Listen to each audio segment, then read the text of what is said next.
انتہائی قابل احترام ناظرین السلام علیکم۔ ناظرین محترم، خطے میں ایک بڑی جنگ کے چھڑنے کے تاثرات دکھائی دے رہے ہیں، کیونکہ روز بروز اسلامی ملکوں کے حالات کشیدہ سے کشیدہ تر ہوتے جا رہے ہیں۔ ایک طرف اسرائیل ہے جو کہ ہمارے معصوم فلسطینیوں کو دبوچ کر ختم کر رہا ہے اور ہمیشہ ڈر کے مارے پیٹھ پر وار کرتا آ رہا ہے۔ ناظرین محترم، فلسطین اور اسرائیل کی اسی لڑائی کے بیچ تین ایسے سپر پاور اسلامی ملک ہیں جو کہ ہر قدم پر فلسطین کا ساتھ دینے کے لیے تیار رہتے ہیں۔ ان میں سے ایک بڑھتا ستارہ جس کا نام طیب اردغان ہے، اس نے ایک مرتبہ پھر بڑی مثال قائم کرتے ہوئے کتے دشمن ملک اسرائیل کو للکار دیا ہے۔ طیب اردغان نے اسرائیل کے خلاف اعلان جنگ کر دیا ہے۔ اب تک کی سب سے بڑی خبر ناظرین محترم، ترکی اور اسرائیل کے حوالے سے انتہائی عام خبر نکل کر سامنے آئی ہے۔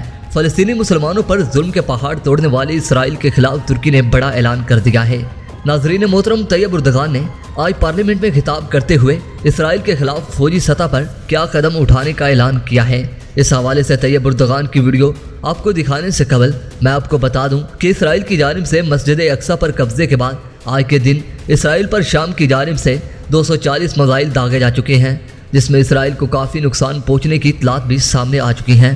دوستو، اب جہاں باقی دنیا اسرائیل کے غیر انسانی سلوک پر خاموش ہے، وہیں ترکی کے صدر طیب اردغان نے آج پارلیمنٹ میں خطاب کرتے ہوئے کہا ہے کہ میں مسلم دنیا کو یہ کہنا چاہتا ہوں کہ اب زبانی باتوں کا وقت چلا گیا ہے۔ ترکی سے اب جو ہو سکا وہ کرے گا اور اسرائیل کو ظلم کرنے سے ہر قیمت پر روکا جائے گا۔ I want to tell the Muslim world that now there is no time for talk with Israel. Turkey will do what it can and stop Israel from oppressing at all costs.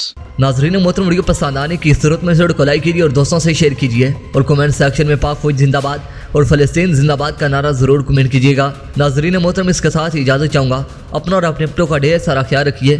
اللہ نگہبان۔